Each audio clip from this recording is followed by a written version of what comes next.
Welcome to the second birthday of the Cigar Professor. Yes, we haven't really made a big deal about it this year, actually, which is kind of weird. But if you think about it, this is episode number 104. It is the end of pack 8 of the Cigar Professor, week 13, pack 8. And boy, do we have an absolute gem for you this week. We may not have made a big deal about it, but boy, this cigar is a bit of a big deal. We are, of course, talking about the Padron Anniversario 1964. This was released in 1994, 28 years ago, nearly 29 years ago, as a celebration of the 30th anniversary of the company. And of course, I look forward to what they do for their 60th anniversary coming up in only a few years' time. Now, this cigar right here, not only is it a Padron, which is a good start, not only is it an Anniversario 1964, which is an even better start, this, in a slightly different vitola, I will admit, is the 2021 Cigar of the Year. So you don't get much better in terms of cigar royalty. Don't drop it! No! Oh gosh. Now I've got to check it for cracks. Goodness me, that would be user error. Omar will have a field day with that one if there's a crack in this cigar now. That would be user error for sure. But this, in terms of cigar royalty, you're not going to get much better than this. And I hate to do it. I just, like, you know how much this grates me, guys. You've been watching for a couple of years. You know how much I hate to do this, to give credit to other people. Like, but damn, Professor Damo, how do you do it? How do you find these at a price that we can actually include in our subscriber packs? A 2021 Cigar of the Year, Padron Anniversario 1964. I don't know how he does it. And please don't tell him I said that, because it'll go to his head and he won't be able to fit through the garage door. Like, it'll just, even the garage door opening, it just won't be big enough for his head to sort of walk through. So please don't tell him I said any of this. But you know what? I should probably bring him on the show. He's waiting. So let's bring him on the show. Don't tell him I said that. Okay. Remember, we're keeping it secret between us. We're not saying nice things about Damo tonight. Okay. We good? Yeah. Okay, cool. Clear. Damo, how are you? Hey, not too bad. Better than I have been. Mate, I was just reflecting on the absolute crap that you unload on us and pretend like it's special. I mean, is this the best you can do, really? Well, look, when you're scraping the bottom of the barrel.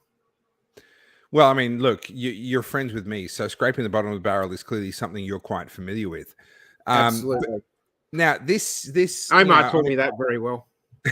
My major gripe with you is that this is not actually the vitola that won Cigar of the Year. No. The Cigar of the Year was the torpedo version of this, a slightly larger ring gauge. Yes. Why did you fail so spectacularly? Well. That's what I want to know. Look, I don't know what Padron do. I've never had a bad Padron cigar at all.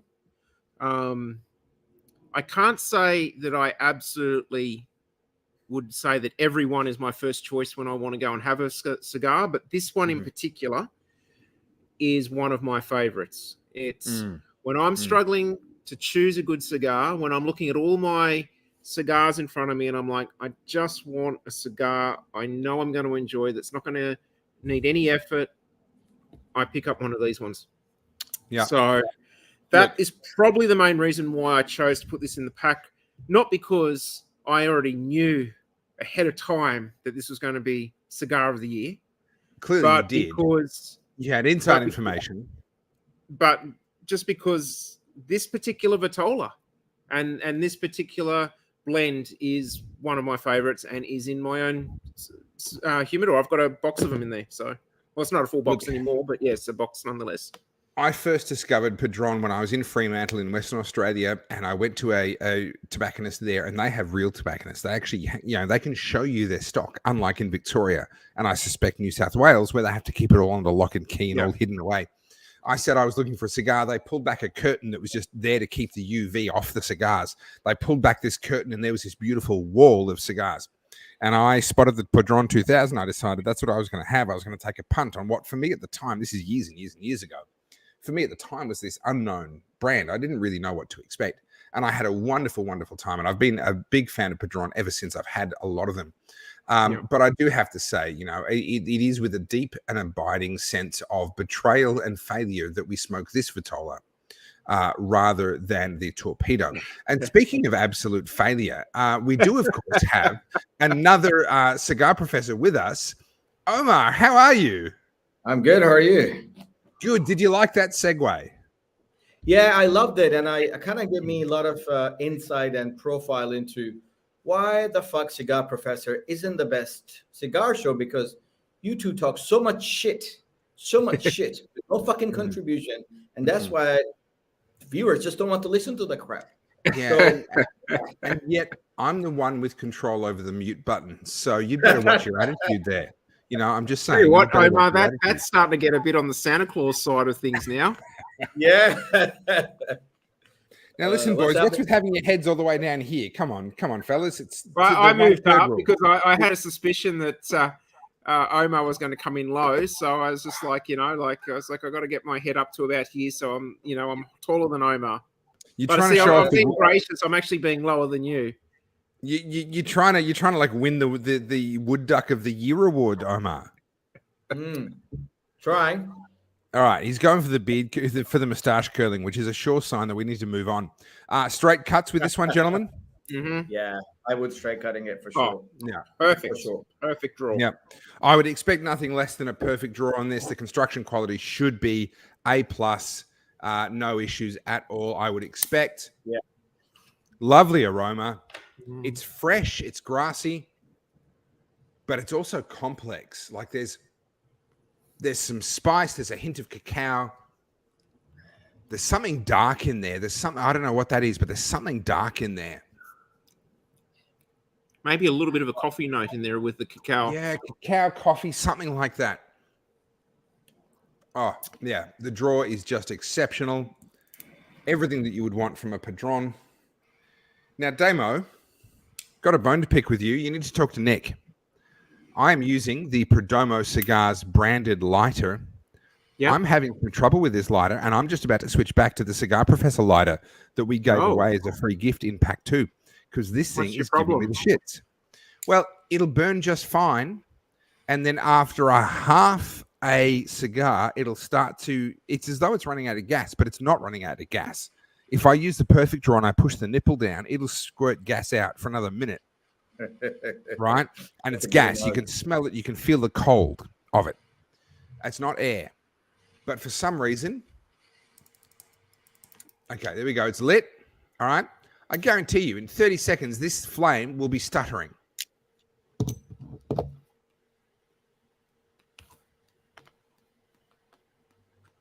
Don't let me down now, lighter. Don't let me down. Definitely not user error. Couldn't be. I don't make errors. Yeah. Humans do. No. I'm not a mere human. No. That's why we need to transfer you to Torongo Zoo. You like that? Transfer. Look, you're not wrong. You're not wrong. All right, it's a narrow ring gauge cigar. It's got all the way through that cigar with no problems.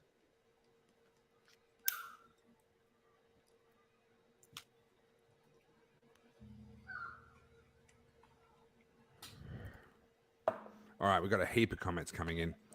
It's got a almost maple syrup scent. Everyone is taller than Omar. Yes, thank you. Say something obvious, Daniel.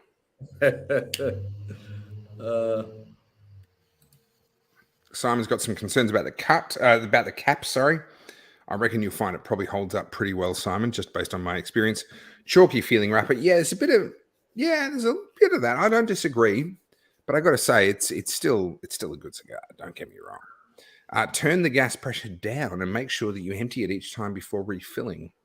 You almost need to use this one of the lowest setting. All right. Look, you know what? I've never actually used this all the way down to empty before refilling, so I might try that and see if that helps.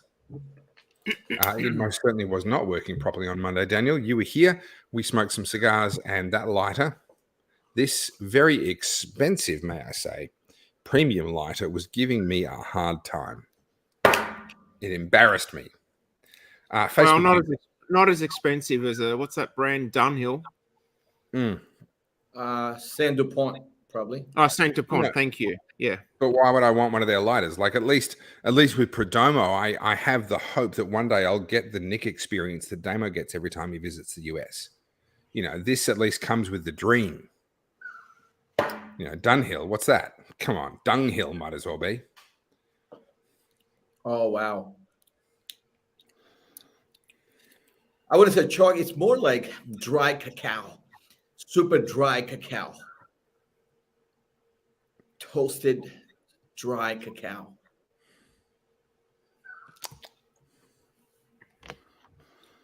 There's a lot of complex spice in that, though. Oh yeah, there's a spice there. There's almost a toasty, bready note in there as well. Yeah, I was going to say there's definitely a roasted sort of a note for me, along with the spice. It's like if you took a cinnamon scroll and then you toasted it yourself. In addition, like you get it from the bakery, then it goes cold, you reheat it by toasting it in a toaster. There's that kind of mix of flavors in there. And you get it a little bit browner than you were hoping for. Yeah, if you over toasted it just a little bit, this is what you'd get. Just a tad, yeah. Yeah.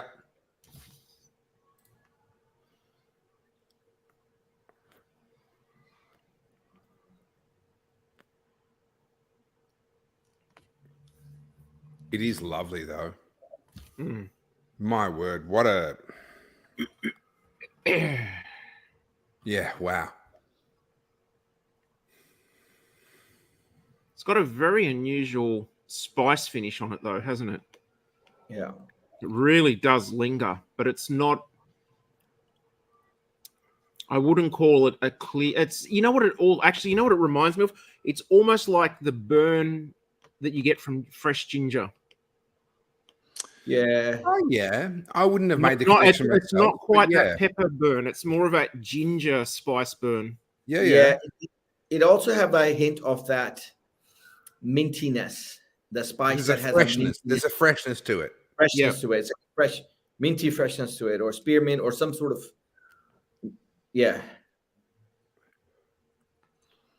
It's interesting. There's no doubt about that. I'm enjoying it. It's interesting. It's got me guessing. Heavy, thick smoke. Yeah. Heavy, thick smoke. And instantly on light up, no problems. Damo, I can see there you have what appears to be a crack in yours. Yeah, it's just where they've actually folded the leaf down. Yep.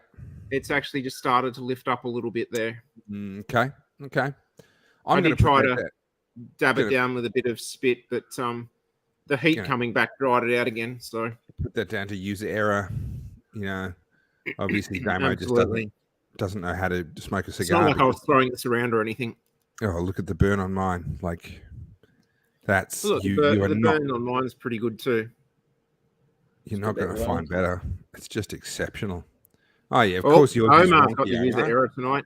Yeah, yours is wonky. Hey, we got to keep getting too lazy. All these cigars he smokes, it's like whatever. Just another cigar. Yes. Stuart, I've got to ask, where did you get that from? Because we had a Jose El Piedra as part of our Cuban pack number 2 in the Cigar Professor. This is now getting on towards 2 years ago, a year and 9 months ago. And I was rooting for the Jose El Piedra. It was a budget Cuban stick. It's a short fill, but I was just like, maybe it's going to be amazing. Maybe it's going to have short fill from really premium sticks. Maybe it's just going to be one of those sticks that just knocks your socks off for the price point. Unfortunately, it did not. It caused a lot of us quite a lot of problems, actually, as we smoked it. So, Stuart, let us know how you go with that one. I do hope it works out well for you. But, yeah, you got it from Whittlesea, okay. From, I presume, some sort of a brick and mortar tobacconist or something in Whittlesea. So, Stuart lives out in Kinglake on the other side of Whittlesea from Melbourne. Stuart and I, we know each other. We're good mates along with Tim. But, yeah, good luck, Stuart. I hope it works out really well for you. What about that chewy texture? It's so thick. It's like, yeah, there's definitely a chewiness to that smoke. The aroma on that smoke. I mean, just please fill my house with this smell. The foot That is- smoke has got a little bit more of a what I'd call an acidic note to it compared to the smoke that you're tasting off the head Really? of the cigar. Yeah, I think there's It's got a sharpness there to it. on the front of the tip of your tongue too. I think the end lingering one is also a little bit acidic or fresh as well as. Really? I don't know what planet you guys are on. I mean, it's roasty, it's toasty. It's there, yeah, okay, sharpness. There's a sharpness to it. I'm not going to disagree with that. I just got a little bit too much of it. But boy, it's a gorgeous, like that's what a cigar should smell like. Yeah. And coming up something with such a narrow ring gauge, it's really, for me, it's unexpected. That amount of aroma and this amount of smoke and this texture of smoke. Something, what is this, a 42, 44? Off the top of my head, I can't remember. I think it's a 40, 42. It might be a 44, actually. It's a bit hard to tell being a slight box press on it. Do you know off the top of your head than it is top to bottom? Yeah. Do you know off the top of your head what the rule is when it's a box press? How do they measure it? I think they measure it before they squish it. Ah, okay. Yeah. That would make sense. Yeah, pack 8. There we go. Let me just have a look here. It's a 46. Officially, the official figure is a 46. Ooh. Just a little bit of sweetness kicking in now that wasn't there for the first part.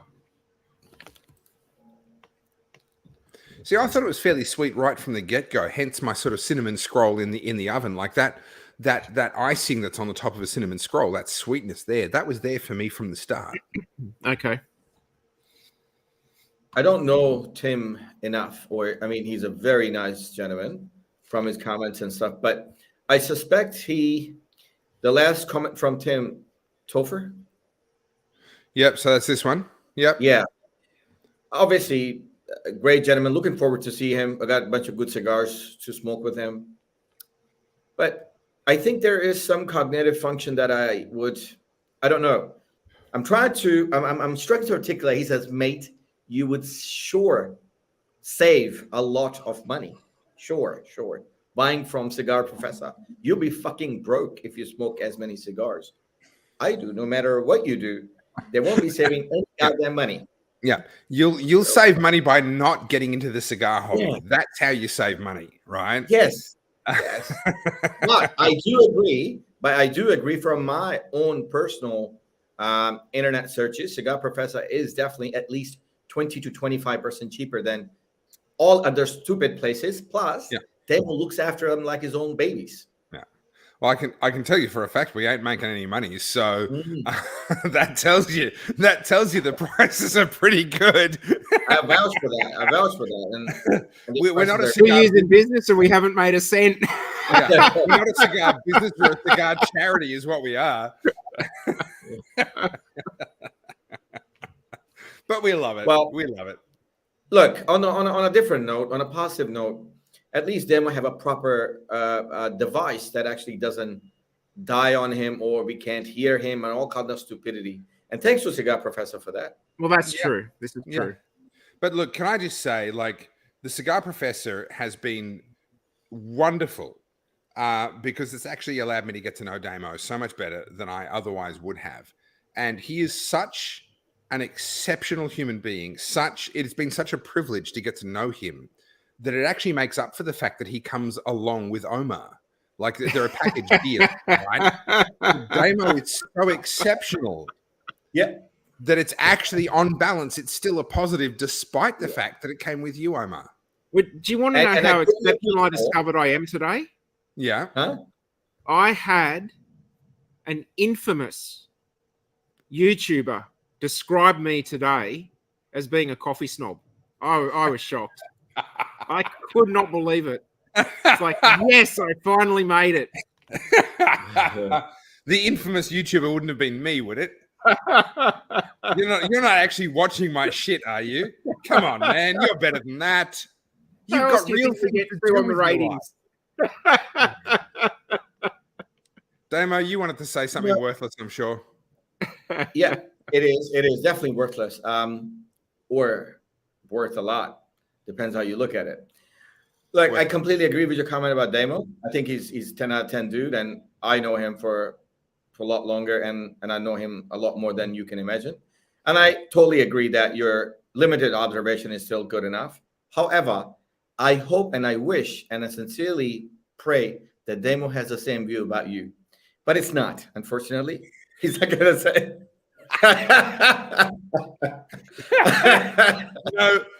There was a split second there where I allowed myself to believe that the boot wasn't going to drop, and then you got me.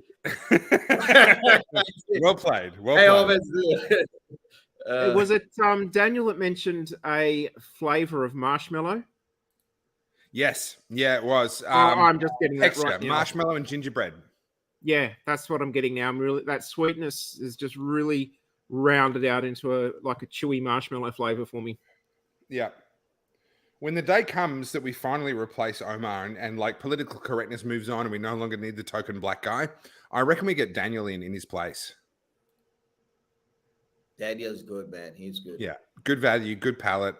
He doesn't blow smoke rings, so it doesn't make me look bad. I think it's just the perfect combination. But considering the problem is the tumor, which is the actual shit conversation you put up, this is not going anywhere upward. Wow. You're such a good target. Well, since we're all in a good mood, it's probably time to break a little bit of bad news. Oh, no. Oh, shit. So the pack was supposed to go out for next week, and we were going to kick off on Wednesday. Yeah, Damo, I'm supposed to have had a pack to photograph by now. Where is it? Well, I had an interesting conversation with DHL the other day, because last week we spoke, Customs weighed some of the cigars, and then some of them were like a gram to 1 point something grams heavier than what they were declared at, which reality is that's normal variation in cigars. I've had cigars where you've had 5 or 7 grams difference from one end of the box to the other. But so they invoiced me for an additional amount. It was about another $300 short that they claimed wasn't paid, so I paid the money. Then yesterday, another inspector turned up at the DHL facility, saw the box of cigars there, and confiscated them under the assumption that that it was illegal to import tobacco products into Australia. Oh my God! They got taken to. I'm sorry. An actual Border Force customs person is telling the freight forwarder that it's illegal to import tobacco. Physically took the box, confiscated it, and took it back to the Australian Border Force facility. Dare I say, in the aims to have it destroyed. Mind you, I don't know what method they use to destroy cigars.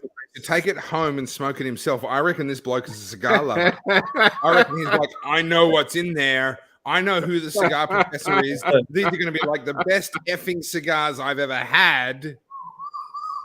So DHL educated this inspector and advised him that other inspectors have already inspected and charged me the appropriate duties and taxes. And they managed to have them re-released back to DHL, but they only got back to the freight depot this afternoon, I believe. So I will not be seeing those cigars until Monday or Tuesday. Then I've got to pick them, pack them, and ship them. So we will not be kicking off the pack next week. We will be kicking it off the week after, all being well. Look, I'm hearing a lot of fluff, a lot of bluster, a lot of noise. Let's just cut through the crap. What you're telling me is that you're lousy at your job. Is that that's what I'm getting here? Damien, I dropped the ball big time. Professor Damo doesn't know how to get into the country. Yeah. Okay. No, can I just say, actually, in the complete opposite of what I just said, Damo has been up against this kind of, I'm just going to say it, this kind of bullshit from day one. It's 2 years of bullshit Damo has been up against, and he has delivered every effing time. And you know what? I take my hat off to you, Damo, because, I mean, I'm not wearing one, but, you know, if I did, because you have been dealing with this and you have the patience to write an email that doesn't say "fuck off, you dickhead." Oh, I got close this time, Amazing. I can tell you. I would, and it wouldn't go well, and we wouldn't get our cigars. And I'm so appreciative of your patience dealing with this bureaucratic crap, because I've actually found a section on Australian Border Force's website to submit a complaint, so I am seriously contemplating submitting a complaint at the moment. Yeah. Why not? It's phenomenal what you do for us, Damo, and I say us because I'm a recipient of your incredible hard work. So thank you very much. So what are we going to do then if we're not? So next week, because we're going to start the new pack on a Wednesday, but since we haven't got the new pack, next week will be Friday as well, and we're going to do a BYO. Okay. Now I'm going to arrange for the three of us to have the same cigar. Okay. It's not going to be a cigar in any packet. It's a cigar that I was appraising, but the costs were not manageable within the value of the pack to put it in. But I think that why don't we do a live tasting and review of a cigar? Sure. Cool. Let's make everybody else jealous because they don't get to have the cigar that we're having. Yeah, that sounds good to me. That'll everyone will appreciate that.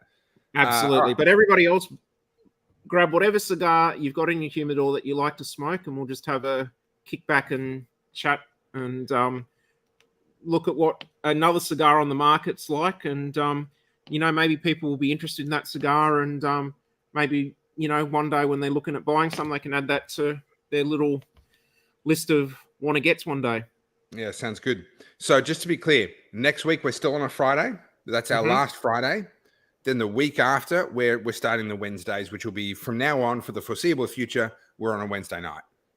And I have re-altered because we send out the letter with the packs with the schedule on it. I've actually gone through and changed that schedule tonight before the show. I've also put the sticks that are still coming in towards the end of the pack. And the reason for that is I actually want them to sit and rest for as long as possible for how long the government's been screwing around with them. So, because normally I get the cigars and I can usually hold on to them for at least 3 or 4 weeks, at the very least, if not more, before I send them out. And I'm not going to have the privilege of acclimatizing those. So, in the packs with the humidity packs, by the time we get towards the end of the pack, they should be pretty stable and good to go at that point. And I wouldn't want to long-time subscribers, you'll remember I believe it was pack 7 when we had the ESV, the Perdomo ESV that didn't arrive in time. We shipped that out specially at our own cost as a second shipment to every single person. Damo absolutely breaks his back for us. And if Damo says to me, you know what, mate, I need another week, I go, yes, sir, because I know that Damo's done absolutely everything that he can to avoid that situation. And if that situation happens, so be it. So that's the plan. I've just lost my ash on this one, gentlemen. That seems a bit premature. I mean, it is a long fill cigar. I'm a bit surprised. I've lost it so early. Yep. I just lost it as well. Omar, hey. No.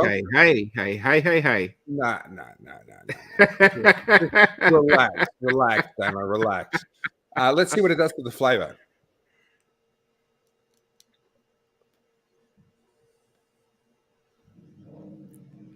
I've got this freshness and mintiness kicked up a little bit. It's really interesting. Because my initial response, I wanted to say pepper, but it's not. It's a peppermint. It's this vegetative note accompanying this spice and pepper.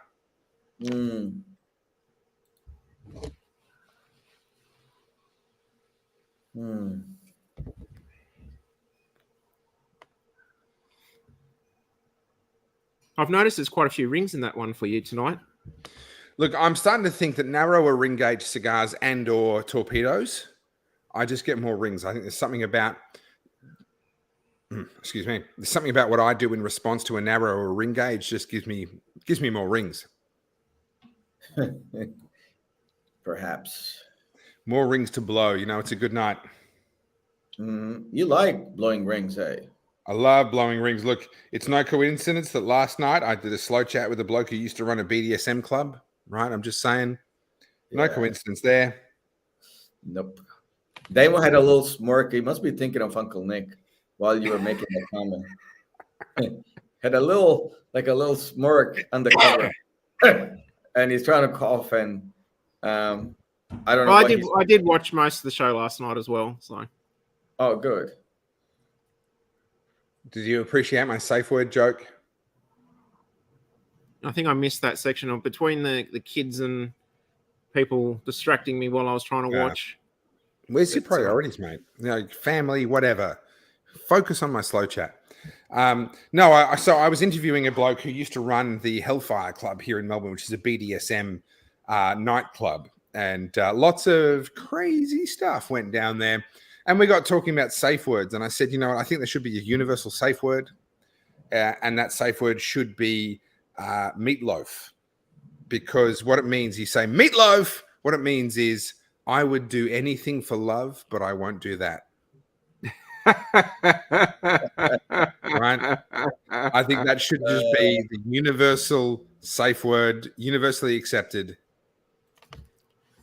So, look, Tim, I have absolutely no personal issues with you. However, I have challenges about your language, the use and the overall linguistics. So he basically said something about you guys do come across a bit. So that part, a bit, like you look at Damo's face and you play the name of Nick Perdomo and you say a bit. This is as straightforward as clear as daylight. Yeah, so I'm not sure of the bit part. Yeah, but speaking of LGBT a bit, when are we getting Uncle Perdomo? Listen. Well, we haven't been buying enough Perdomos the last few packs for me to have the influence anymore. Damo. With our 12 viewers, how could he not desperately want to come on to our show? I don't understand how, with your relationship and with our 12 viewers reliably every week, we get 12 viewers. I don't understand why Nick Perdomo. Well, look, if I get to America next year and I've got to do a stream from the States, I'll try and get down to Florida and do it from Nick's office with Nick. Look, even if it's from under his desk, you know what? I would tolerate that, okay? I would put up with it, all right? Yeah, Monica Lewinsky style, it's fine. Just get it done. Dude. All right, so Stuart reckons this cigar is faultless so far. Now, I think he's actually smoking something different, though. If my memory serves me correctly, he's smoking a Jose El Piedra. So, Stuart, I'm happy for you if that's the case, because they can be a bit hit and miss. We certainly had some. Yep, Stuart, there we go. Smoking a Jose El Piedra Cazadores Cuba.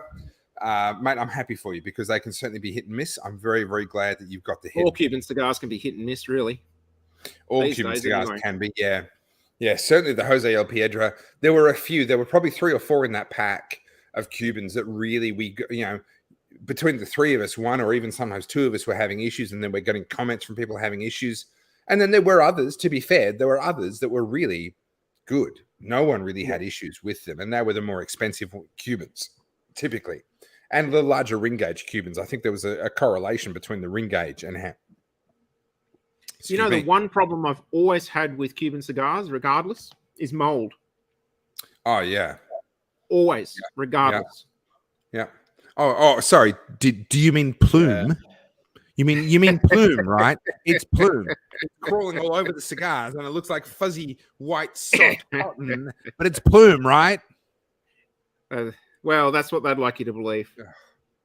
Till we prove them wrong. Oh, well, so for those who missed this, in pack 2, we settled the plume versus mold question once and for all in typical Professor Damo style. Damo sent off a cigar to a lab to get it tested. There was plume on the outside of this cigar. That's what even the supplier said it was. And we had it tested, and sure enough, it came back. It was very clearly mold. In typical Professor Damo style, nothing is left to chance. We have the actual scientific testing equipment results to prove it. Plume and mold are not the same thing. But then I was gracious enough at a later points in time to provide some of our lucky subscribers with the Macanudo 1997 vintage Maduro. That some of those cigars had genuine plume on them. You actually got it in the right light and twisted it, and you saw these tiny little sparkles, almost like there was a single speck of glitter on it. Yeah. And they were a gorgeous stick. They really were. Yeah. No, they were lovely. I've got a few of the excuse me. I've got a few of this is from the what's this one from? This is the Macanudo vintage. The dark rings are from the 1997, I want to say. 2000 or the 2009. The dark colored rings are the 2009, are they? I can't remember which way around it is. Yeah, I think the darker ones were on the 2009, and the silver ones were from the 1997s. Yeah. Simon's correct. That ring, the darker colored ring, is from the Connecticut, and the lighter colored ring is from the Maduro. But I can't remember which year applies to which of those cigars. I think it's 2009 and then 1997.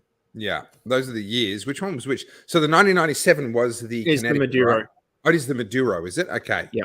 I'll take your word for it. And then the 2009 is the Connecticut. Okay.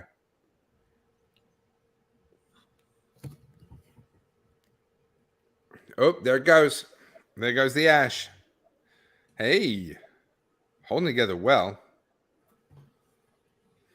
And look at that. Nice even burn. Yeah, beautiful. So Tim, the other thing I like about this too is the band is actually quite loose there. It would just mine slipped straight off. I took mine off before I even lit up. It was so loose. Yep. Beautiful. Exactly how it should be. Tim, I thought you knew me by now. Tim says, Tofi, you'll have to see if you can get Michael Knowles from the Daily Wire on the show. He loves the cigar, and unlike you, he is entertaining. Look, I concede the point with that argument, but you should know me well enough by now to know that I do not share the screen with anyone that is more entertaining than me or anyone who is more physically attractive. And you can take from that what you will about the other two gentlemen on screen with me right now. Actually, Paul Murray, he's a cigar guy as well. Yeah, absolutely. I should like to I could get him on for a slow chat, to be honest. He'd love smoking a cigar. Yeah, I could probably get him on. Might have to palm off one of those Angel share. I might have to, be like, hey, buddy, I'll give you the cigar. But yep. I reckon he'd be he'd say yes. So, Tim, you're right. It's definitely on, because I was gonna send Topher a gift voucher for Christmas to go to Specsavers. Obviously, there's a whole lot of biological issues, and eyesight is definitely deteriorating. Well, we'll make it happen. I have built-in rose-colored glasses whenever I look at myself, mate. It's just they're just built in. So Stuart has a beard, so he's not an unbiased observer here, but he says says Topher needs a beard. Listen, mate, I've tried. I can get like a little bit here and a little bit here, and then nothing in between, and then a little bit up here, and it's all like patchy and awful. So I choose to believe that God covered the ugly faces with facial hair, and the beautiful faces, he just said, why would I do that? I'm not going to give them as much facial hair. So obviously, which apparently Jesus had a beard too, but we won't get there. And the Bible says he was plain. He wasn't an attractive bloke, right? It figures. Well, that's very philosophical, but they say, I don't want to say this to further damage your testosterone levels. There's not much there, so Tim, I don't know. I don't know if Tim can make a statement like that these days. Yeah, Tim, after you sort of neaten yourself up a little bit, make yourself a bit more politically acceptable. swapped out the hat with the fencing wire for whatever the crap is on your head in your profile photo. I don't think you can really show stones anymore, mate. A mate of mine, Sam, a mate of mine named Sam, not Cigar Man Sam, another Sam, used to say, a man without beard is a lion without a mane. And I'm not too sure how accurate that is, but that's what he used to say. Sure, but I mean, I'm a human being, not a feline. So if you want to be a feline, then you be my guest. Daniel, I was once told if your dad doesn't have a beard, you've got two mums. There's that old saying, if your dad doesn't smoke cigars, then happy Mother's Day to your dad. But I'm not going to be What was that? Statement. Yeah, that's right. Yeah, if your dad doesn't smoke cigars, happy Mother's Day to your dad. But I'm going to do the classic internet thing here, right? And just say, Daniel, you misspelt the word "to," therefore you're wrong. Right? I got you on. I got you on grammar. You're wrong. Oh shit! Yeah, I'm with Topher on that. That's bad. Tim is a rabbi, and then Tim chimes in. That's why I have a cigar cutter. So if you need one of your kids circumcised, I think Tim Molesworth is volunteering. Is that and look, if the rabbi uses the perfect cutter, he won't cut off too much. Oh. Wow, even I was not ready for that. I mean, I'm in on the joke, and I wasn't ready for that. Yeah. But here's a trick, Damo. What Topher doesn't have much to cut, so maybe if he sticks to perfect cutter. Oh, man. You were wrong, but I'd be lying.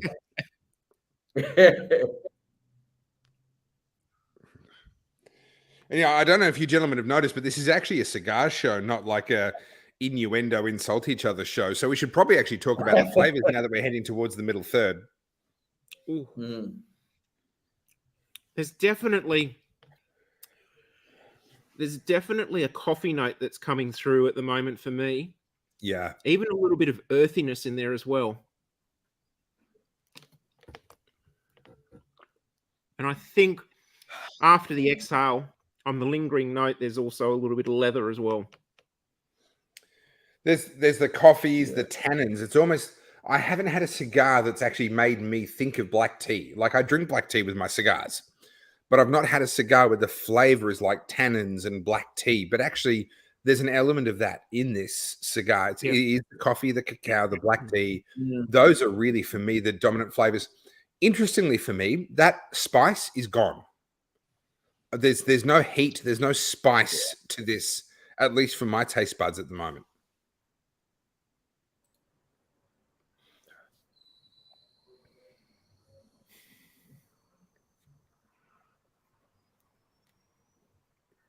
Stuart, I hate to tell you this, because you know how much I hate complimenting people, but that's actually quite impressive for a Jose El Piedra because they're a short fill. So keeping your ash for this long on a Jose El Piedra is actually pretty good. So well done. Keep that going as long as you can. That's super good. That sweetness too is also gone. So we went from that sticky cinnamon bun to a marshmallow sort of flavor. For me now, it's more like the sugar-coated almonds. Okay. Yeah.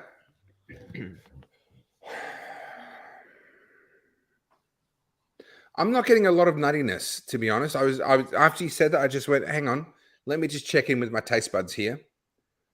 And I've so not the nuttiness, but that white and pink and those that sugar coating that you get on those almonds.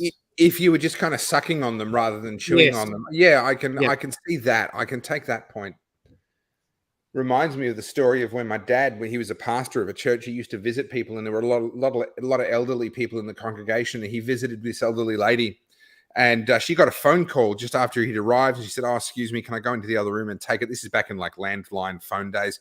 She went off into the other room, and she was ages and ages. And Dad saw that there was this little bowl of peanuts in the middle of the coffee table in the middle of the room. And he just started nibbling on the peanuts and kept on eating them. And just found he really liked them, and he just ended up eating them all. And then the lady finished her phone call and she came back, and Dad felt really bad. He just cleaned out her entire bowl of peanuts.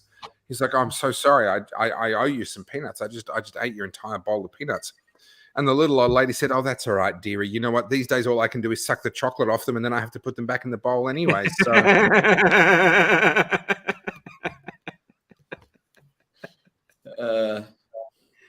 that's right, Simon. Wedding almonds. They're probably not a thing at weddings anymore. They're probably so out of fashion now. Well, David's asking a good question here. Are we sure that this is not a short fill stick? I've had ash drop all over my shirt twice.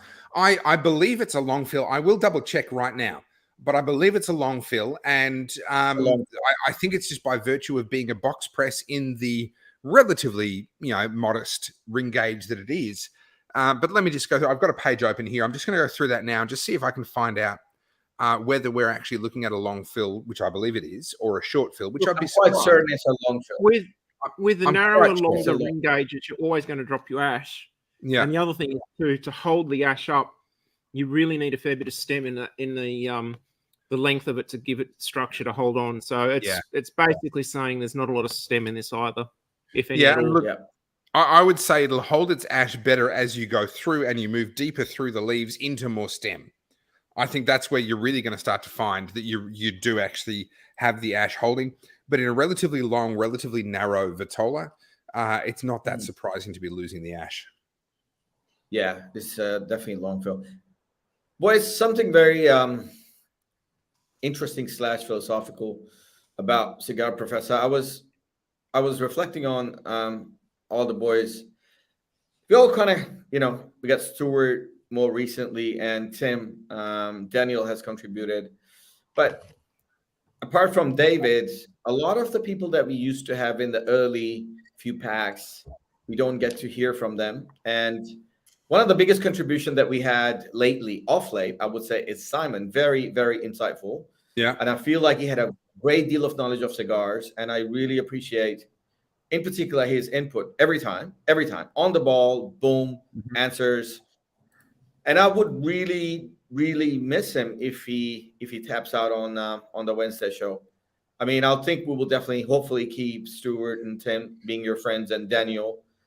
David is always there. He's very loyal, but we'll certainly miss if Simon taps out. Yeah, for sure. And Simon did say last week that Wednesdays are going to be a struggle. And here is Simon chiming in with some good value again. It won't be short fill. You're right. I've just confirmed it's definitely a long fill, but it is a very light pack. And that's a good point. I mean, we noted how well it breathed. Long, narrow gauge stick breathing well means it's a light pack. Plus, at this end of the stick, we're in the leaves, we're not in the stems. That, I think, is what's causing it to drop its ash so quickly and so easily.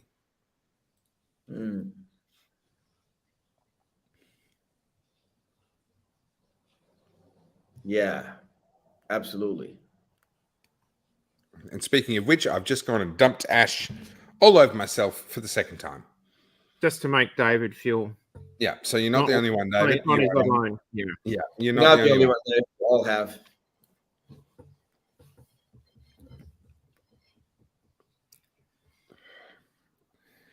So I think Tim might be accidentally smoking one of the birds that he keeps in the aviary because he says, I'm getting a hint of cheap tobacco.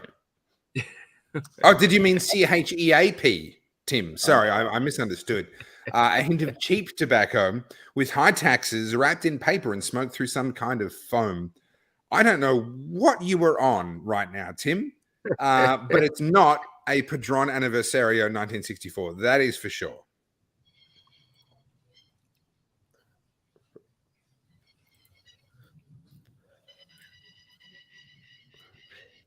There's a little bit of spice on the lips. If you lick your lips, you'll get a bit of spice. Wow, fair bit of spice on that one. Stuart has deciphered Tim's comment. Sorry, Omar. Just to quickly, so Tim has said, I'm getting a hint of cheap tobacco with high taxes wrapped in paper and smoked through some kind of foam. Yes, he's having a fag. Okay, so Tim, he's not joining us in the cigars tonight. He's having a cigarette. Sorry, Omar, you were going to say? I was going to say that Damo was referring to, did you say what sort of spice you were referring to? I didn't say what sort, but I just said there was definite spice there when you lick your lips. Because Topher said earlier. So you do realize you're not inside or underneath Uncle Perdomo's table, right? We're not there anymore. You know, we are doing a cigar professor. So. But hang on, Omar, can you blame Damo for just like living there in his head? Like he's just in his head, he's just always there. Can you really blame him? If we put our Freudian hats on, who's the one that likes to keep talking about it? Topher. That was perhaps the most logical comment you ever made. It was a long time coming, but you did it. 2 years to be precise. Yeah. All right. Well, we're at about the halfway mark in terms of the smokable length of this cigar. We're a bit less than halfway, obviously, but in terms of what you could actually smoke without burning your fingers, we're at about halfway. I've got to say, I haven't commented a lot on the flavors, but this is currently sitting for me at number 1. Now, we've had some other cigars in pack 8 that have done really well, and then in that final turn have fallen flat. In that final third, they've fallen flat, right? There's been a couple of times I've made the comment, you know, if I could just have the first 2/3 of this cigar, you know, be in America where you can just put it down and light up a new one, this would be an amazing cigar. So for me, it's really going to come down to what does this cigar do in that final third? And if it holds up, and if it doesn't turn nasty in that final third, then I think we've got a contender, a real contender for cigar of the pack on our hands right now. I would say this, Toph, that before I had this, I mean, I've already had this cigar a couple of times. I bought extra packs. Sure. And even before I had the first cigar, I just knew that it would be my number 1 cigar. I was somewhat not right. I should be sort of preempting that. But I would say this, that Monte Cristo is still, as it stands, is my number 1. Wow. Yeah. The gold. Okay. Because that wouldn't be my pick. That's interesting. Yeah. I mean, obviously you're wrong, but that's okay. Yeah. For me, Espada still is. I remember, if you go back and ever listen to the episode, we couldn't talk about anything but cigar, and we were on it. I've got this. No, I haven't got this. It has the most amazing profile change, and it got us on the edge all the time through, and it was an absolute beauty. But pretty close. 100%. Now, this one, to be fair, raisin toast, almost a slightly buttery raisin toast. I can see that. We've got that spice, that sort of mixed spice and cinnamon and toasted, a little bit sweet. I would go a hot cross bun, a good traditional hot cross bun with that really light glaze on the top that adds that little tiny bit of sweetness. That's, for me, that's where this is at. Toasted with a little bit of crunch. Yep, 100%. 100%. I'm with you. I'm right there with you.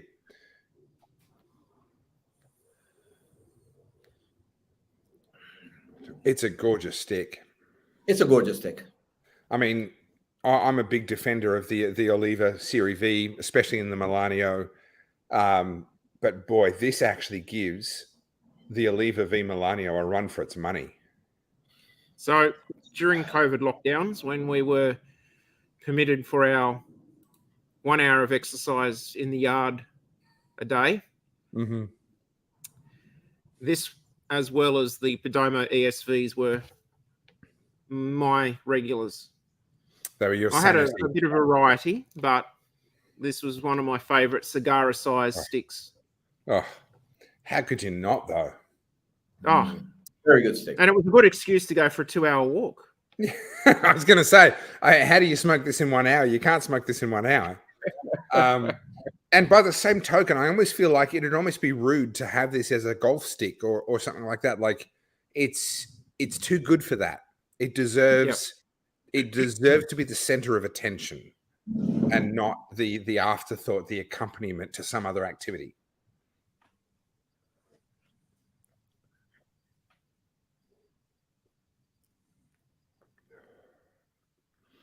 So effortless.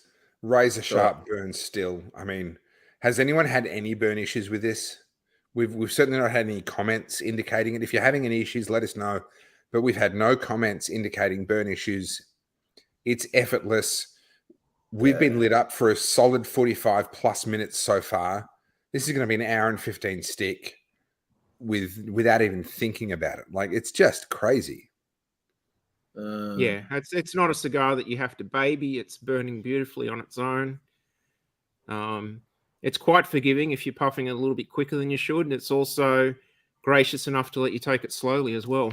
Yeah. You know, some cigars you don't get much of a choice. You've got to keep working at them to keep them alight. Yep. I had that yesterday. I had a cigar yesterday. I won't say which one, but it's one of the ones that we've had in the packs, and it just demanded that I keep on puffing. And you end up in this. Sorry. No, go ahead. I was going to say, you end up in this awful situation where you know that the flavor would be better if you let it rest. But if you let it rest, you're going to end up with only a tiny portion of it lit, and the rest is going to have gone out. And you're just in this awful situation. Which cigar? I tell you, it's AB, Alec Bradley. You have nailed it. It is absolutely the Alec Bradley from this pack. I smoke cigars, you know that. Understand. Yeah. No, and it just demanded that I work the cigar. And I'm like, this tobacco can give me amazing flavors. I know it can, but it's not going to in this particular stick because this particular stick is demanding to be over smoked. What was that comment before about the ESV? I missed that one. So that's from Simon. Hang on. Sorry. There we go.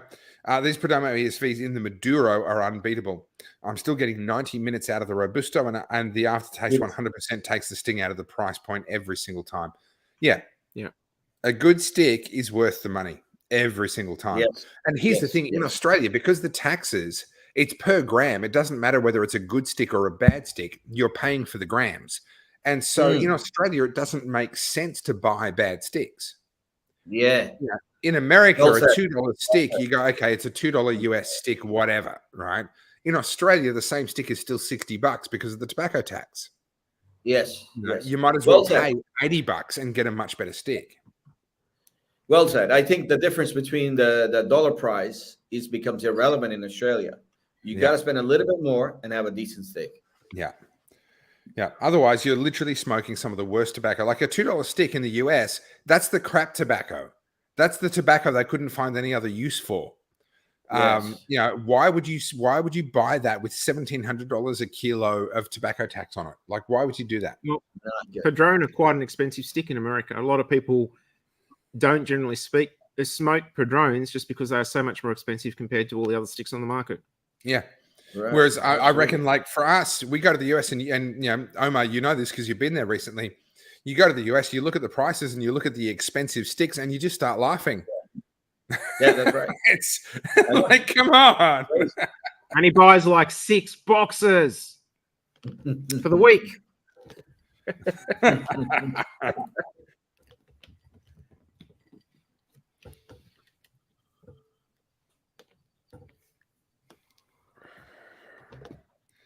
Well, Simon, I don't know how much money you make, but I don't think any of the cigar prices in Australia are okay. I mean, we do the best we can here at the Cigar Professor to try and make it as affordable as we can. But, you know, I send out the emails. I'm the one that writes the emails. That's why they're very irregular because I'm not very good at my job. But I send out the emails and I look at it and I know that these are the best prices we can do. And I know that these are the best prices you're going to find anywhere, but I still feel bad. Right, I still look at it and I go, man, that's a lot of money, you know, for a stick. It just is. It's just after the taxes, the shipping, everything else. It's just like, it just is. Oh, the shipping is killing us at the moment. My goodness. Like when we started Cigar Professor, the average price of shipping per stick was around about between 50 cents to $1 US per stick. Yeah. The last cigars that I've currently got I haven't got them yet. I'm waiting to get them. I think the shipping price is going to be up around about $3.80, $3.90 US a stick. Yeah, so that's $5. It's $5.50 Australian per stick that you get in a pack just in the shipping to get it from the US to Australia. It's nuts. Look, I'm sending out the coffee because we've got brew coffee going, and Damo deserves a huge amount of credit for that as well. And we've got heaps of subscribers. They're super happy. The brew coffee is being very, very well received. And I was just today down at the post office sending out shipping, and we tried to get cheaper shipping through a company called Sendle. And you know, they're like, oh yeah, you'll get cheaper shipping, blah blah blah. And then when we actually dove into it, and we sent out today a bunch of stuff via Sendle, we're not saving any money at all. You know, we're spending. We charge $10 in shipping. We're spending $10 just in the cost with Australia Post. let alone packaging, let alone everything else. Like it's $15 to send out a pack of coffee. You know, but people still expect shipping to be no more than $10, so we still can only charge $10. It's just crazy now, the cost. Very nice, very nice. At least it's coming off in solid chunks. Yeah, no, you're doing well. I've dropped mine on the floor, and well, I've dropped one on me and one on the floor, and the one on me just exploded into 1,000 little tiny bits, and just that'll come out in the wash. But look at that! Look I how have some, beautiful that is. Yeah. boys, I have some constructive criticism of the Brew Australia. Sure. So while Damon was fucking in and out of hospital, I was running around picking shit up and all that shit. You And I was did, supposed to help us out during that period. brews. Thank you. I need to get some brews, and Damon promised me all the freaking brews, and I got no brews. They're So- actually, actually, I've still got them sitting at home. You've got to come and get them. This is not on, boys. You got to I've got a bag remember. there for you. You got to remember to get them next time you come by and steal some cigars while Damo's asleep. Pick up that bag of brew while you're there. You know? On cigars. See, because focus so much on Omar's all cigars. cake. It's all about me going to him.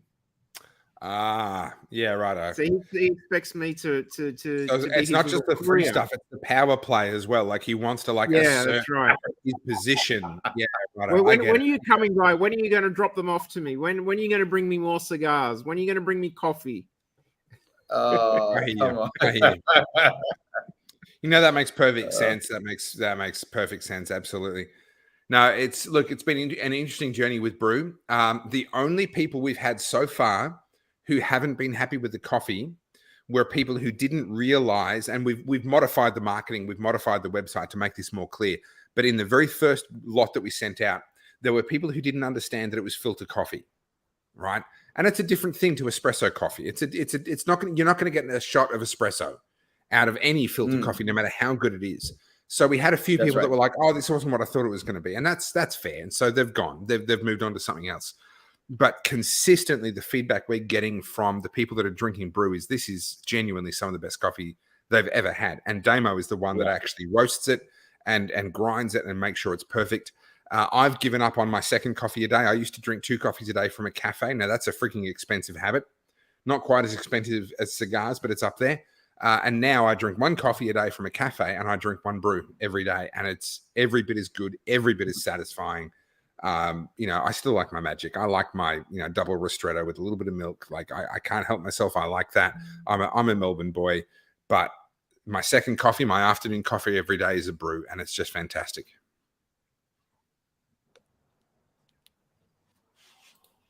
So let me get this right. You hate Melbourne. You made Battleground Melbourne. You don't fucking live in Melbourne. You live about 6 hours away from Melbourne. What the fuck are you talking about? No, listen. I love Melbourne. Sorry. But I love what Melbourne was 20 years ago, right? Late 90s, early 2000s. That's the Melbourne. Yeah, they didn't that have I good love. coffee then. Yeah, I don't care. I wasn't a coffee drinker. I wasn't a coffee drinker back then. I didn't drink coffee back then. I don't care. No, I love what we've been, but we're not that anymore. And it's time for me to go. I do still live technically in Melbourne, but you're right. It's literally 50 kilometers. I'm 50 kilometers from actual Melbourne itself, out in the burbs. And I'm looking forward to, we're making arrangements. We've got a baby due in a week and a bit, 10 days actually from today. 10 days from today, we've got another baby due, and we'll get through that. And then, I'm gonna make tracks, get out of Melbourne, get out of Victoria. I'm done here. Yeah, I broke up with Melbourne. It's not me, it's Melbourne. You're absolutely right, Tim. It's not me, it's Melbourne. Melbourne has changed. Well, thank you, Daniel, for that comment on brew. My ash dropped. I've got a vegetative note that's come in. Not unpleasant, but just a change.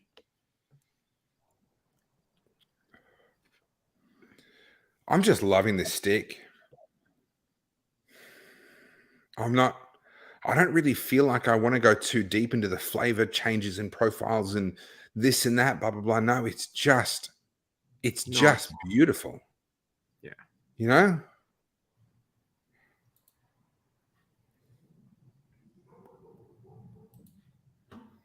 Mm.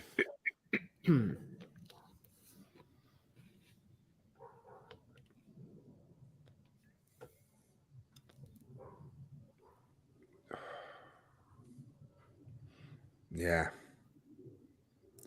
This is what a cigar should be. Yeah. It's not even a big stick. It smokes like a big stick. Smoke Plenty of smoke production, production. smoke production, flavor profile, burn quality, the whole lot. It smokes like a big stick, and it's not.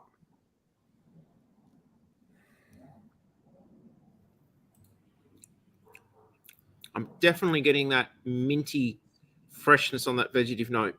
Mm.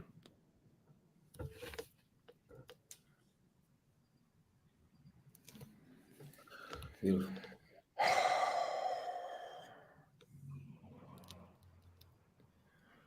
There are a bunch of combustion leaves in this fellow. Yes. So for those that aren't necessarily familiar with sort of the blend that goes into a cigar, different leaves and different fermentation processes are selected for different reasons. You'll have some leaves that are there just to give body, right? To make it hold its ash, etc. And maybe the fact that this is dropping its ash as readily as it is actually potentially evidence of exactly what Simon's saying here, where they haven't prioritized that. They've prioritized the combustion. They've prioritized the burn, the flavor, the smoke over the body. And it just, I mean, that makes perfect sense, Simon. It really does when you say that they've just gone, you know what? We don't care if it drops its ash every inch or so. We just want this to smoke right.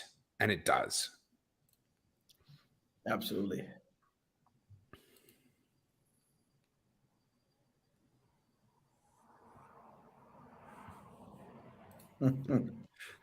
So Tim has moved on from his cheap ass cigarettes.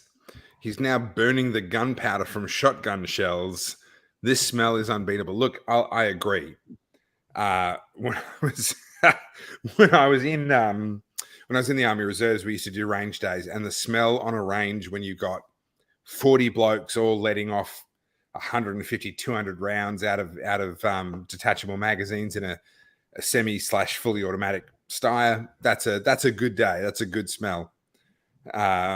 Stuart says he loaded his shotty today, but he lost the tiger snake. Well, I hope you find it again, and not in a bad way. I hope you find it again and blow its head off. Simon, some shotgun powder is a lovely smell. It is. Yeah. I like black powder personally. You know what? I don't think I've ever smelt it. Basically, the smell of fireworks. Yeah, okay. I've probably smelt that. I don't remember it. It's not a smell that's burnt into my brain, but I would have smelt it at some point. I do find the smell of nitroglycerin quite pleasant as well.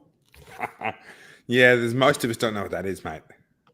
No, it has a sweet, alluring note to it, I can tell you. I do remember the smell after we let off the claymores, which are a landmine. And I don't know what's in them. I don't know if it's C4 or some other thing. I've genuinely no idea. Usually Comp B, which is a mixture of TNT and PTN, I believe. But the smell of that for me, so we were just on exercises, doing training for ambush exercises and so forth, and we fired them off, and that was pretty fun. I didn't get to be the trigger man, but I was right next to the trigger man, and it was fun. It was a good moment, and you feel the thump through your chest, and then you go out to inspect the site, and that's when I got sort of some of the aroma. It was still sort of lingering, but it was mixed with a lot of earth because that thump, especially when we were up at Puckapunyal, it was very dry at the time. And just all this dust just comes up into the air and just sits there and lingers in the air. And so you had this kind of earthy, dusty smell mixed with the actual explosive itself. It's sort of burnt into the brain a little bit. Quite a nice smell. I quite like it. Yeah. Similar to the smell of blowing trees up, tree stumps. I don't doubt that, but I've never done it. So I can't comment. Mind you, every time I smell diesel, always reminds me of mixing up Antfo for blowing tree stumps because you mainly use Antfo for that. And it's the ammonium nitrate's got no smell whatsoever, but the diesel is what gives it its smell when you're making it up and packing it in the holes. Gives it its aroma. You play with Antfo long enough. I mean, by reputation, I don't know, but by reputation, you play with Antfo long enough, you're going to end up missing fingers. But I guess you've managed to get away with it. Yeah, you got them all. Yeah. I've only been what year are you in? 22? 24 years of playing with Anfo. I've still got my fingers. So you started playing with Anfo about a year before I joined the reserves. There you go. Yep. My uncle used to be a powder monkey, says Stuart. There you go. Actually, the original term of powder monkey, before its modern day term, was the young boys who are actually employed on the ships, because the powder was kept down in the powder hold, and they had to keep bringing. They didn't have all the powder sitting on the deck because a stray spark would blow the whole ship up. Sure. So the powder monkeys were little boys that would basically run down, grab a keg, and scamper back up and run all over the deck, delivering the powder to all the cannon crews. Yeah, wow. And then the cannonballs would be stacked in a pyramid shape on a brass ring, and that brass ring was called the brass monkey that held the cannonballs. And when the saying "freeze the balls off a brass monkey," what would actually happen is when they go through really cold environments, like in the areas where there's icebergs, the brass would actually shrink quicker than the steel would shrink, and that would shrink enough to cause the balls to pop off, and the balls would fall off the brass monkey. Damn you and your knowledge. You pissed me off so much, Damo. You really do. So David says, I'm really liking this stick. Almost no nicotine too. Yeah, same. No nicotine. Reminds me of the Dos Hombre. Ooh. See, the Dos Hombre was a stick that David really liked. And so coming from David, that's a compliment. For me, I find this is a lot more complex than the Dos Hombre, though. Yeah. Yeah, a lot more character. Look, everyone's taste buds are different. I'm not saying David's wrong. David loved the Dos Hombre. For me, I wouldn't put them in the same category myself. But hey, if you're liking this stick, then good. Good. Enjoy it. Simon, I worked for BHP and organized their drill and blast crews. Love the smell of a bit of diesel with the aluminium flakes to get that extra bomb.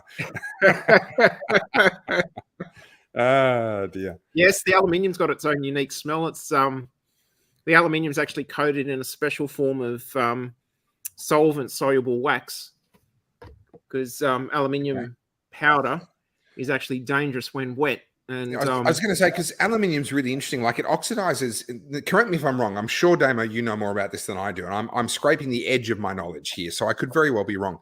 But aluminium is one of those ones that kind of oxidizes instantaneously. That's why it always has that slightly powdery exterior on it. And aluminium, so solid lump of metal. That's why it's so stable. Like, you use it in pots, you use it in cans. Yeah. That oxide coating that it gets on it makes it extremely stable. But when you make it into a powder, you don't want it to oxidize, and those little tiny specks of aluminium just end up being a speck of basically the oxide, and not the aluminium powder. So they actually coat the aluminium powder in a solvent wax solution to stop it from oxidizing when it's made. That way it gives a much bigger bang when you use it for blasting. So there's a YouTube channel. I'm pretty sure it was the YouTube channel Smarter Every Day, or it might have been Engineering Explained, or one of these sort of engineering based. They're basically doing like high school science experiments in YouTube videos. Is really basically what it is, and I find them fascinating. I sit there and I watch them with my son Winston. He's 6 years old. He loves the big explosions and the smoke and whatever else they might do, right? And there was one of them that was talking about some sort of a process whereby aluminium. You could get non-oxidized aluminium and mix it with something else. And it's highly explosive, like it's highly reactive. But once it's oxidized, that really is like this protective layer over the outside that dramatically reduces how reactive it is. Well, aluminium powder is used as one of the ingredients, one of the fuels in solid rocket boosters. Yeah, right. And the reason for that is that it burns so hot that it actually the gases that are created become superheated, so that you actually create more gas pressure shooting out the exhaust of the rocket nozzle. Yeah, right. There you go. You learn something new every day. Now, we didn't do a drink check. Drink check, gentlemen. What are we drinking? So tonight I have paired a tonic water. I see. And a black tea. I see. Tim, thanks for joining us. We'll see you next time. Omar, what are you drinking? Dude, I got bunched myself little bit of cream. I added to some black tea, and it's kind of thick if you notice that. So embarrassing. So embarrassing being on this show. I reckon for a change, what you should do is have a cup of hot water and cream and just add a tiny bit of black tea to it, just for a change. Maybe. Nice drink. I can't even. What about you, Tucker? Look, I am on the black tea, but I'm doing it properly. I have water and black and tea. Those are the only ingredients in this cup. And you know what? Oh, yeah. Yeah. Doesn't need any cream. Doesn't need any honey. It's good the way it is. Yeah. And I am also having some Dimple 15. Nice.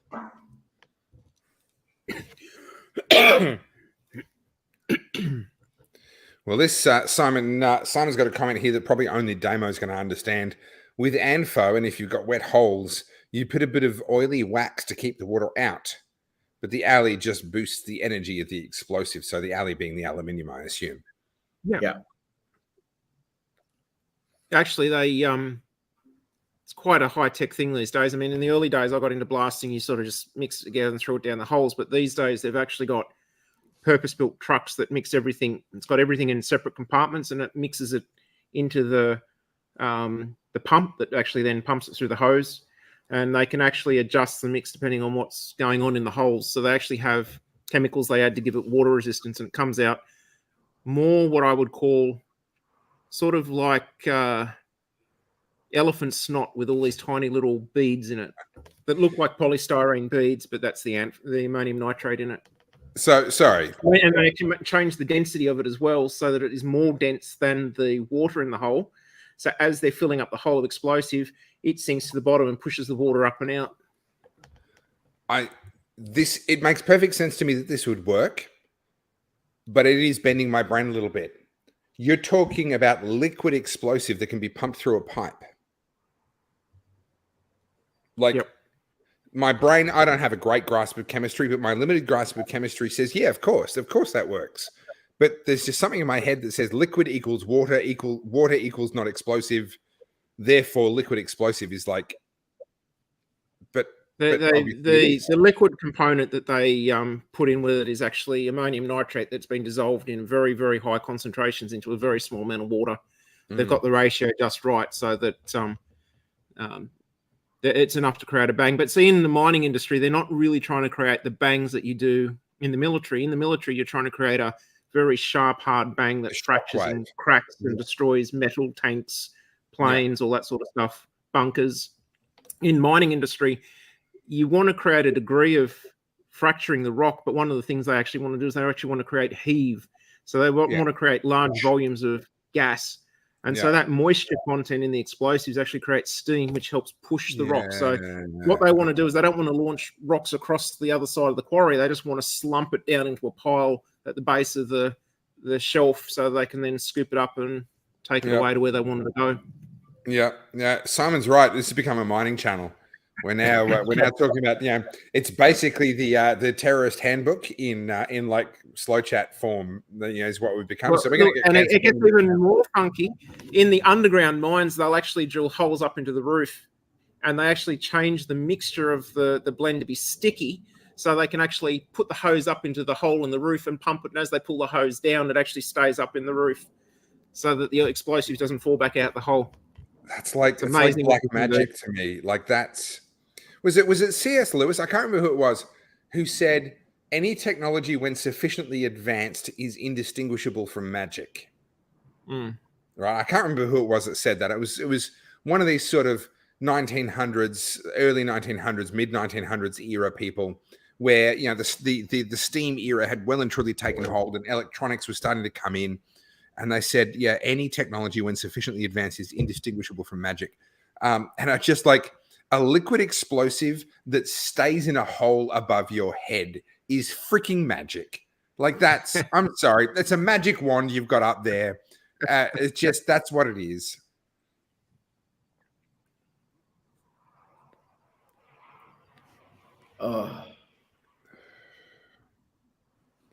I've been wanting to get a shirt custom print that says explosive technician. I solve problems you don't know you even had. I use explosives to solve problems you didn't even know you had in ways you can't even begin to imagine. That was the thought I had for a shirt, but never got around to making it. I'm starting to believe it. So someone's got a great comment here, which makes perfect sense to me. Like, I don't understand it really. I would never be able to do it, but I go, okay, yeah, that makes sense. You put a small set of holes around your main blast pattern. The small holes blast faster than the bigger holes, and it contains the main explosion and is heaps of fun. I want your job now. Doing the pre-split. And that way you end up with a nice smooth face, especially if you're blasting in a quarry and you're getting to the final face. They very particularly will do that on the final face. So when they finish blasting, you get that nice smooth wall. So if you're driving down the freeway and you see these beautiful cuttings that you've gone through, and if you look carefully, you'll see the drill holes. Yeah, actually, they're the smaller pre-split holes that they've done to get that nice finished angle and flat surface.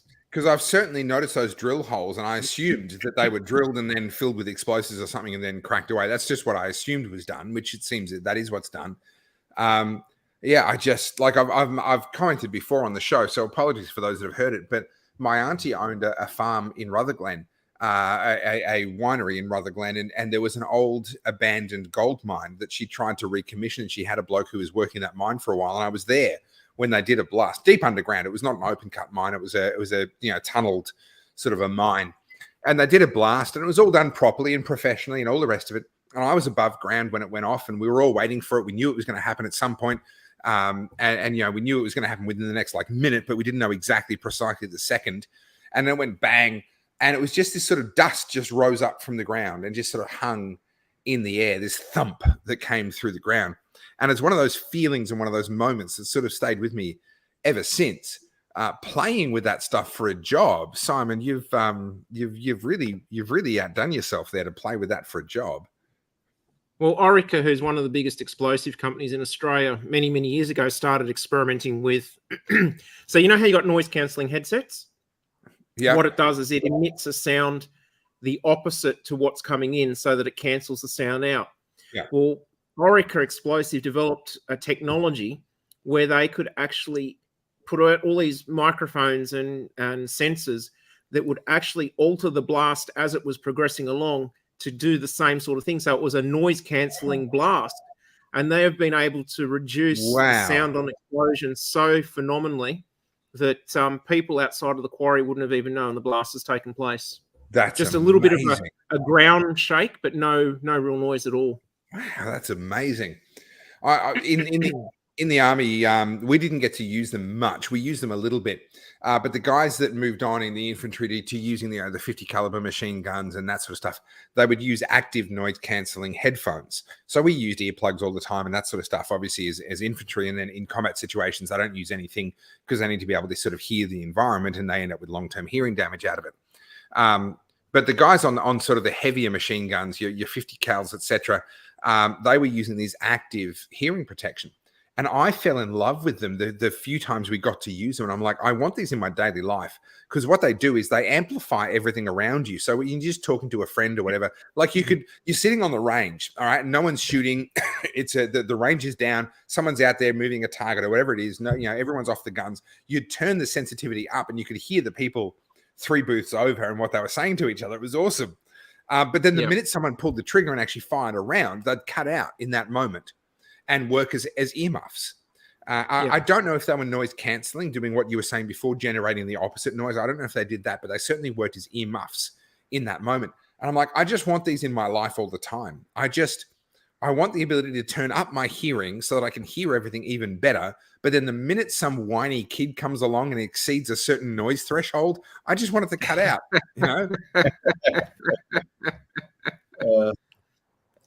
So that vegetative note's gone a bit fennel-like for me at the moment.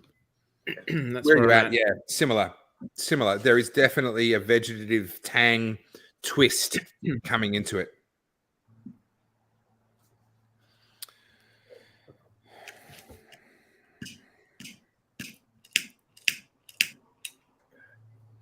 Yeah, it's been a great cigar, but it's funny we haven't talked a lot about the cigar.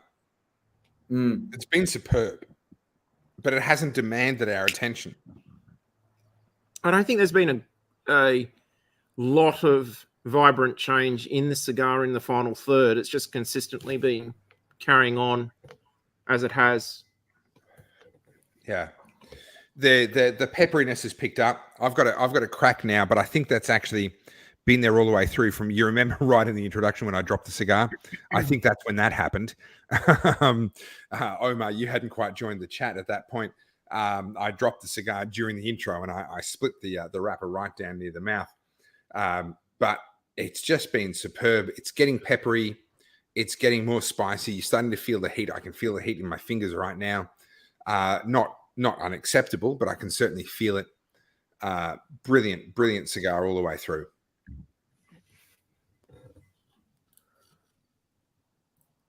What are we at the moment, time-wise? About an hour 20? Hour and 20, yeah, definitely. I mean, it's for a cigar the size that it is, superb.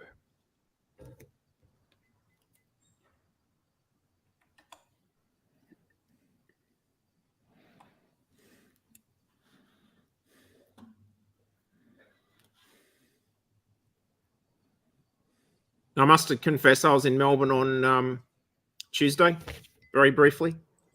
Yeah. Flew down for lunch and then flew home again.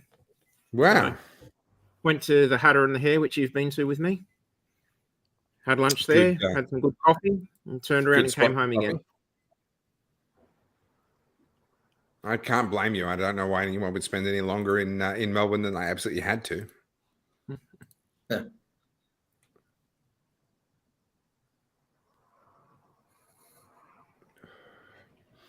Yeah, I tend to agree, Simon. You know, sometimes we judge our cigars based on how much they change and how much of our attention they demand. And that can be fun, right? Having a cigar where every single puff you're like, oh, what's that? What's that? That can be fun. We do like that here at the Cigar Professor. But you're absolutely right. Like, this doesn't demand your attention. You can actually just have the conversation. But every time you stop to think about the cigar, it's brilliant. Mm. And that's also the hallmark of a great cigar too. One that's great for having great conversation. 100%. 100%.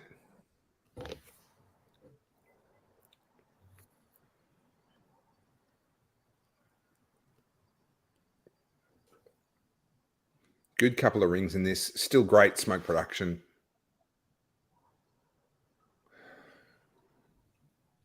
Still a lovely aroma in the room. Yeah.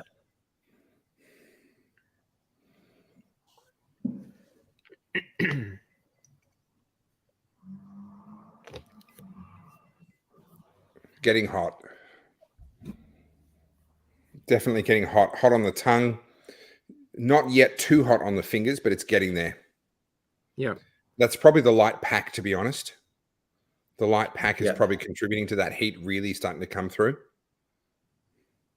But for a light pack, it's a slow burn. It's a really interesting, you know, Fine, it yeah. breathes super easy, light pack, slow burn. Not a common combination.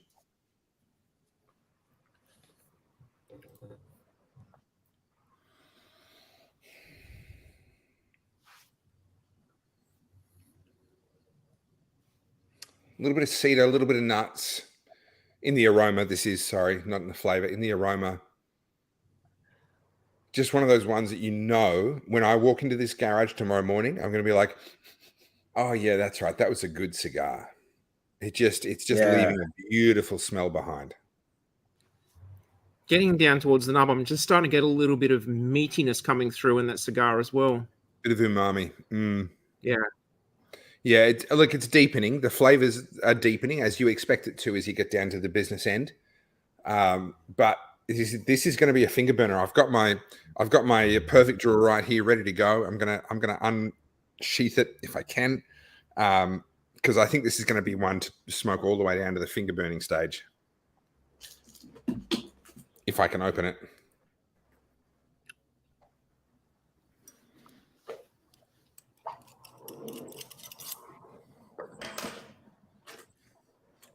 It's also a bit of a pastry note in there as well that I'm picking up on. Pastry. Pastry. Okay. Like a flaky pastry.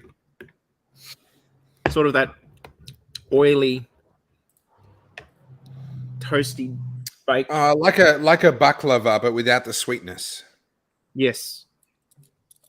Yeah, okay. I wouldn't have picked it myself, but this is the value of having people like you on is, yeah, I mean, that's, now that I think about it, I could see that.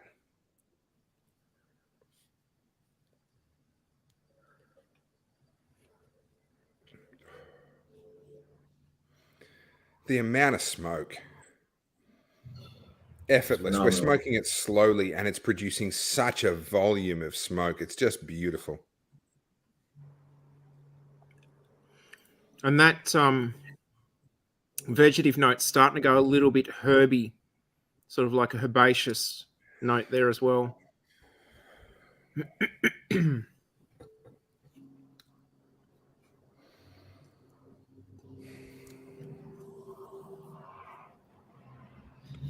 It's still got that fresh edge. I agree with the meatiness. I agree with the umami that's in there. There's a leather in there as well now. But it's still got this edge, this freshness that it's had really since it didn't have it right on the light up, but probably from the beginning of the middle third through, it's had this freshness in it that's still there now.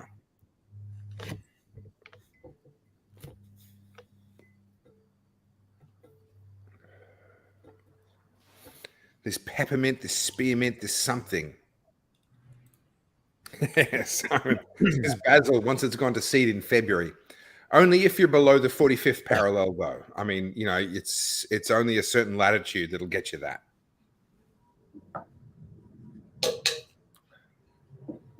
Getting very hot on the fingers now. I'm really feeling the temperature now. You've already spiked yours. I'll be spiking mine in just a minute, I think.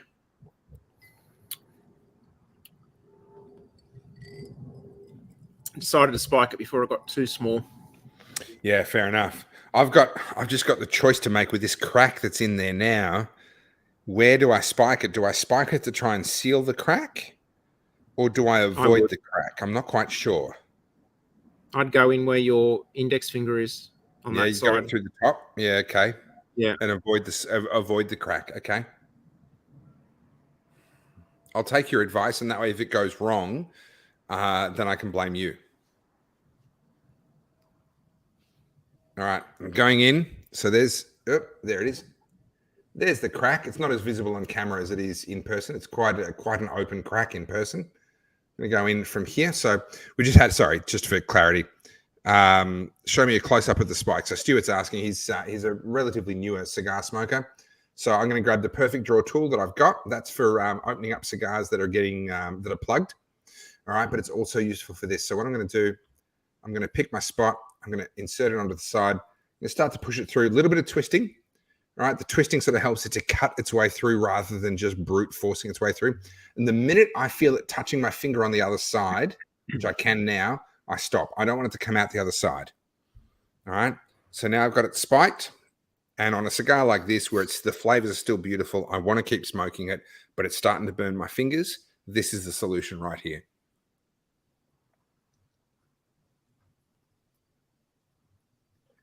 Look at the smoke on this thing. It's amazing. It's just amazing.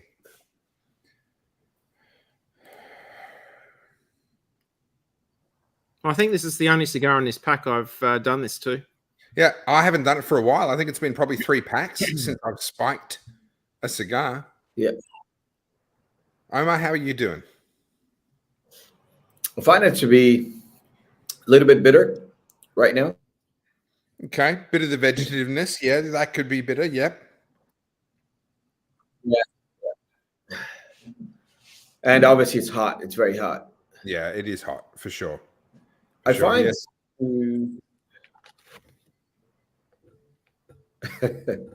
I find that a bigger Vitola goes really good with perfect draw.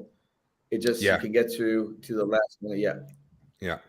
I now having smoked, now I've had these before and they're a magnificent stick, But having them in the context of a Cigar Professor pack really, I think for me, has highlighted just how good this is. And now I want to get my hands on the Torpedoes, the Vitola that did actually win 2021 Cigar of the Year. And I know they're going to cost a fortune because that's what happens with Cigar of the Year. Everyone wants them. The cost goes through the roof. But I want to get my hands on a box of them and just enjoy that larger Vitola with the same blend. It's just such a beautiful blend. Omar has got pretty tough fingers. Stuart says, thank you for showing him how the spiking works. You're welcome. Stuart says, not much smoke from this one the whole time. Now, that's not this cigar that we're on now. That's the Jose Del Pietro that Stuart has been smoking, which he got from a local brick and mortar up where he lives. Look, I don't remember the smoke production on the Jose Del Pietro. I just remember that it was a bit of a tough smoke, a tough cigar to smoke. So I'm glad that you've had a better experience than what we did.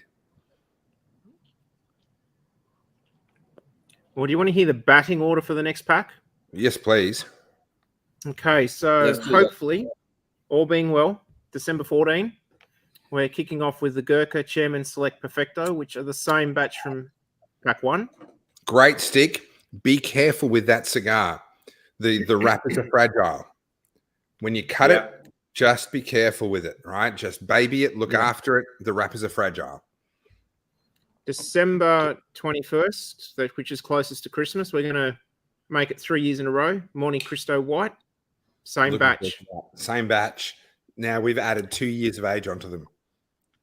December 28th, because we're close to New Year's Eve, I decided to put the Perdomo Firecracker. Oh, yes. Yeah. Firecracker for a New Year's Eve celebration. I love it. Yep. Then in the new year, we're going to start off January 4 with the Nub Connecticut 354. Yeah, nice. And then the following week, the Nub Sumatra 460. Mm-hmm. Jan 18, Sobremesa Short Torpedo.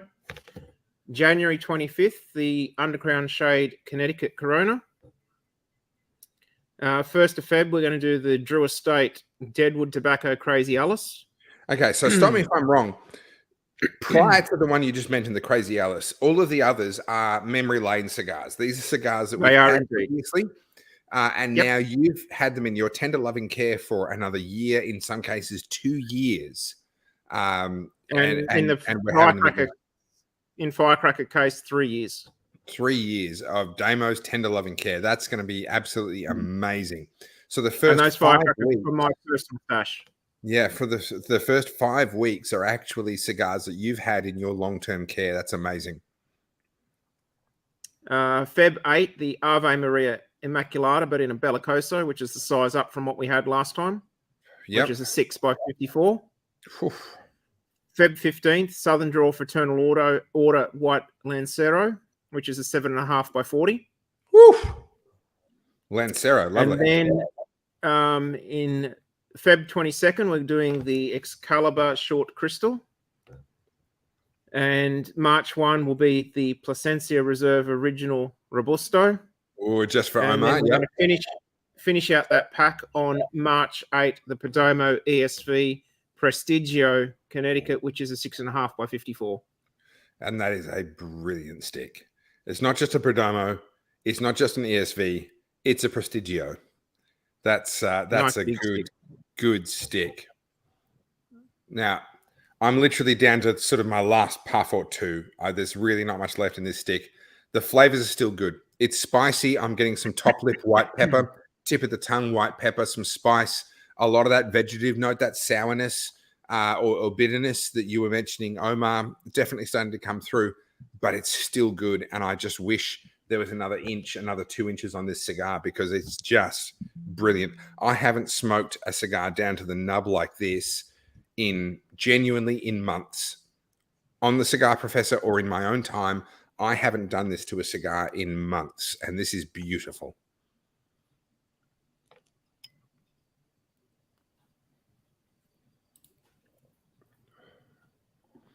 Well, Daniel, we're expecting you to bring gifts for all of us on March the 8th. No, we share the same birth date. Oh, there you go. There you go. March the 8th is Cigar Professor Damo's birthday and Daniel's birthday. There you go. Having to work it now, it's getting nicotinish, going to cut it. So this is the Jose El Pedro. Yeah, you might get a bit of nicotine with that one. But look, it sounds like you've had a pretty good experience. And if you've gotten an hour and a half out of a Jose El Pedro, you've done well, mate. You've done very, very well. All right, this is it. This is my last one. I'm literally like, I can't even put my lips on that without burning them. So this is it. Last puff. Omar, you done? Yeah, I'm done. Oh, that was hot. That was hot, spicy, and yet worth it. So yeah, worth definitely worth it. Definitely worth it. So worth it. Such a good stick. Man, I'm gonna What's put that, that about down. 95 minutes? Oh, yep. Genuine 95-minute cigar. And we weren't even working. We weren't even trying. That's just what it is. That's a brilliant stick. Alrighty, gentlemen, what do you reckon? Has that taken the #1 spot as cigar of the pack, or are we still going with the Hammer and Sickle Connecticut, or are we still going with something else? Ooh. I'm going with Espada. Espada, okay. I'd say this is my #1, followed by the Hammer and Sickle Connecticut.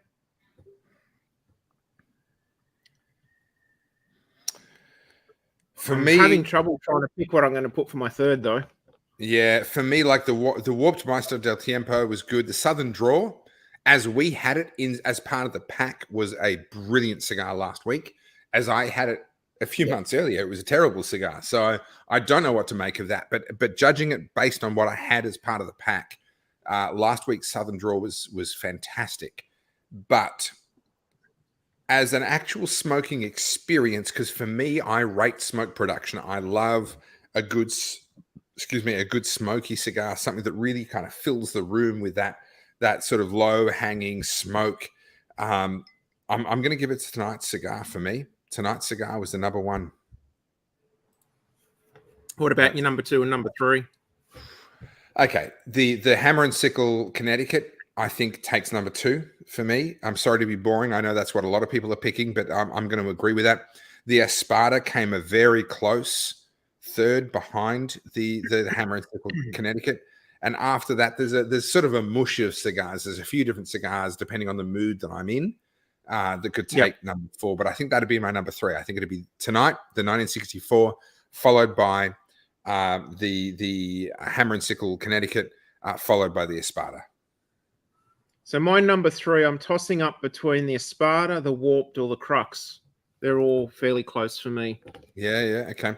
So Simon's gone with tonight for #1, always going to be #1. He says, well, I mean, that kind of makes sense. I mean, this blend in a slightly different Vitola won Cigar of the Year in 2021. Like, it's always going to be a hard cigar to beat. Espada #2 and the Hammer and Sickle Connecticut #3. So that's Simon's vote. Daniel's saying, putting this to #1, Hammer and Sickle Connecticut at #2. That's a pretty... Yeah, I mean, the Espada and the Hammer and Sickle Connecticut are being swapped around by different people, but I think the top 3 are pretty clear. Tonight, Hammer and Sickle Connecticut and the Espada, between them, they form the top 3 in one order or another. Yep. Brilliant. All right, guys, grab your own cigars for next week. We're going to do a Friday night. Next week is going to be a Friday night. It'll be our last Friday night. And it's bring your own. Damo has supplied myself. And when he gets the chance, when Omar actually comes to him instead of the other way around, a very special cigar. Damo, you sent it to me along with all the coffee for brew, and I pulled it out. I haven't opened up the packet. I haven't opened up the coffin, but it comes in its own amazing coffin case. The presentation on this cigar that you've got for me and Omar next week is just amazing. It's a shame that we couldn't make the numbers work for it to be in a pack, but I can see just on the presentation, this is not a cheap stick. This is an expensive cigar. So I'm going to look forward to smoking that next week. For all of you watching, make sure you BYO next week, and then we are going to enjoy the beginning of pack #9 on the following Wednesday. All right, fantastic. Well, thank you everyone for tonight. It's been a lot of fun. Been a great cigar. Been a great conversation, and I look forward to seeing you all next week on Friday night. We'll see you then.